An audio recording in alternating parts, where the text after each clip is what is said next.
ஒன்றுபட்ட அதிமுக என்ற குரல் ஓங்கியிருக்கக்கூடிய ஒரு நிலையில் பிரிந்து சென்ற சசிகலா ஓபிஎஸ் மீண்டும் இணைக்கப்படுமா அப்படிங்கிற கேள்விக்கு அவர் மறுப்பு தெரிவித்திருந்தார். இது குறித்து பேசுவதற்காக பத்திரிகையாளர் பிரியன் அவர்கள் நம்மோடு இணைந்திருக்கிறார். அவரிடம் பேசலாம். சார், இணைப்பில் வந்தமைக்கு நன்றி.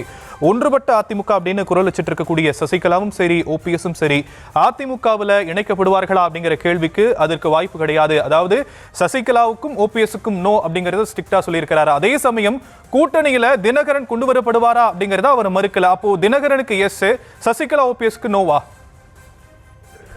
இல்ல, ரெண்டு பேருடைய கோரிக்கையும் வெவ்வேறு. ஆக்சுவலா தினகரனுடைய பார்வை என்னன்னா அதிமுகவை எடப்பாடிட்டு இருந்து எடுக்கணும். அவர் துரோகி கையில கட்சி சிக்கிட்டு இருக்கு, அம்மாவோட கட்சியை காப்பாற்றணுன்றதுதான் தினகரனுடைய பார்வை. அந்த பார்வை வேற. சசிகலாவுக்கும் ஓபிஎஸோட பார்வை என்னன்னா அதிமுகவுக்குள்ள போயிட்டு அவங்களுக்கு தகுந்த கௌரவமான இடத்தை கொடுத்து அவங்கள கட்சியில சேர்த்துக்கணுன்றதான் பாயிண்ட். ரெண்டு பேருடைய விஷயம் வேற வேற ஆக்சுவலா. ஆனா தொடக்கத்துல இருந்து இபிஎஸ் ரொம்ப தெளிவா இருக்காரு. ஓபிஎஸ் சசிகலாவையும் சேர்க்கறது ஐடியாலேயே இல்லைன்றது தெளிவா இருக்காரு. அதுல அவர் பாஜகவையும் அவர் கன்வின்ஸ் பண்ணிட்டார். இவங்க எல்லாம் பாஜகவை நம்பியிருந்தாங்க, அமித்ஷா பிரஷர் பண்ணா பண்ணிடுவாங்கன்ட்டு. அது நிச்சயமாக அவர் பண்ணக்கூடிய வாய்ப்பு இல்லைன்னு நான் பல நாட்களாக சொல்லிட்டு இருக்கேன். ஏன்னா சேர்த்தாருன்னா சப்போஸ் எலெக்ஷன்ல ஒரு தோல்வி அடையும் போது அவருடைய பதவிக்கே ஆபத்து வரும், பொதுச் செயலாளர் பதவிக்கே சேலஞ்சு வரும். அதனால சேலஞ்சு வரும்போது யாரும் நமக்கு சேலஞ்சு பண்ண இருக்கக்கூடாதுன்ட்டு இவங்க ரெண்டு பேரையும் அவர் கேட்க மாட்டேன்றார். இவங்க ரெண்டு பேரும் தான் இனிமேல் தங்களுக்கான ஒரு மாற்று வழியை கண்டுபிடிக்கணும். மாற்று வழியில அரசியல் நடத்த வேண்டிய கட்டாயத்துக்கு தள்ளப்பட்டிருக்காங்க. ஓபிஎஸ் பொறுத்த மட்டும் அவரு திமுகவுடைய கதவை தட்டிட்டு இருக்காரு. ஸோ திமுக அவங்க ஆதரவாளர்கள் எல்லாம் பெரும்பாலும் திமுகவுக்கு தான் போகணும்னு சொல்லிட்டு இருக்காங்க.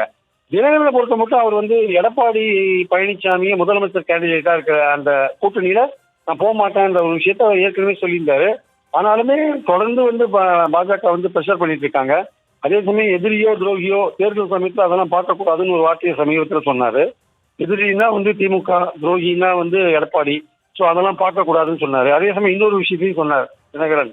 கடவுள் பேராலையும் மதத்தின் பேராலையும் தமிழ்நாட்டில் அரசியல் எழுவிடாதுன்னு ஒரு விஷயத்தையும் சொன்னார். இது பாஜகவுக்கு இன்டைரக்டா சொல்ற ஒரு விஷயமா நம்ம பாக்குறோம் நம்ம.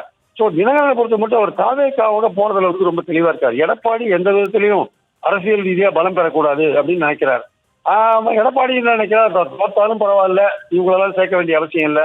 தினகரன் ரொம்ப பிரஷர் பண்ணா கடைசி கட்டத்தில் வேணா சேர்த்துக்கலான்றதான் அவருடைய பாயிண்ட். ஆனால் தினகரன் அதுல சேருவாரான்றதான் இப்ப இருக்கிற கேள்வி ஆக்சுவலா. ஸோ இந்த மாதிரி சூழல்ல ஒன்றுபட்ட ஒரு அதிமுக இல்லாத சூழல்ல பாஜகவுக்கும் தமிழ்நாட்டில் ஒரு எதிர்மறையான ஓட்டு இருக்கிற சூழல்ல அந்த கூட்டணி எந்த விதத்துல பலமடைய போகுது? இப்ப பாமகவும் பிளவுபட்டு இருக்கிற சூழல்ல தான் அங்க சேர்ந்திருக்காங்க. ஸோ அதிமுக பாஜக கூட்டணி எந்த அளவுக்கு பலம் பெற போகிறது என்பது முக்கியமான ஒரு கேள்வியா நான் பாக்குறேன்.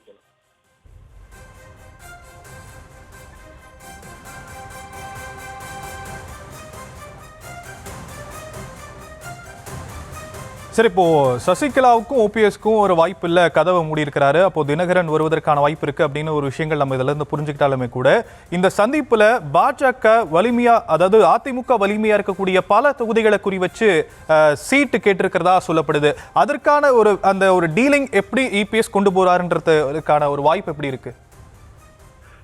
இல்ல, அதாவது இந்த தொகுதி விஷயங்கள் இன்னும் ஃபைனலைஸ் ஆகல. பாமக கூட அவங்க இன்னும் தொகுதியை ஃபைனலைஸ் பண்ணல, ராஜ்யசபா இன்னும் ஃபைனலைஸ் பண்ண மாதிரிலாம் தெரியல ஆக்சுவலா. ஸோ அதனால பாஜகவுடைய அவங்களுக்கு பல கருத்து வேறுபாடுகள் இருக்கு, தொகுதியை ஃபைனலைஸ் பண்ணதுல. தினகரன் எல்லாம் வந்தாருன்னா தினகரன் சவுத்துல முக்கியமான பல தொகுதிகளை கேட்பாரு. அதெல்லாம் கொடுக்கறது ரொம்ப கஷ்டமான ஒரு காரியமா இருக்கும். அதனால தினகரன் சேர்றது ரொம்ப அதுக்கான வாய்ப்புகள் ரொம்ப ரொம்ப குறைவு. ஏன்னா எடப்பாடிக்கு முக்கியத்துவம் தர ஒரு கூட்டணியில தான் இருக்க மாட்டோம்ன்றதுதான் அவருடைய பாயிண்டா இருக்கு. அதனால அவர் ஏன்னா எடப்பாடி பலம் பெற்றால் தினகரனோட எதிர்கால அரசியல் இருக்காது, தினகரன் பலம் பெற்றால் எடப்பாடியோட எதிர்கால அரசியல் இருக்காது. ரெண்டு பேருக்கு ஒருத்தருக்கு சர்வைவல் ப்ராப்ளம். இந்த அரசியல் சர்வைவல்ல பாத்தீங்கன்னா ஒருத்தருக்கு வீழ்த்தான் பார்ப்பாங்களே தவிர அவரை போய் தூக்கி விடுறதுக்கான முயற்சிகள் இறங்க மாட்டாங்க. இதுதான் ரியல் அரசியல் ஆக்சுவலா.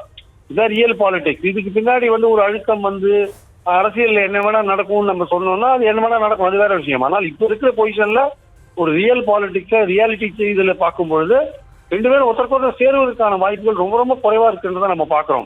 பாஜகவுடைய இன்னும் தொகுதி அண்டர்ஸ்டாண்டிங் வரலன்றது இன்னொரு முக்கியமான விஷயமா நான் பாக்குறேன் ஆக்சுவலா.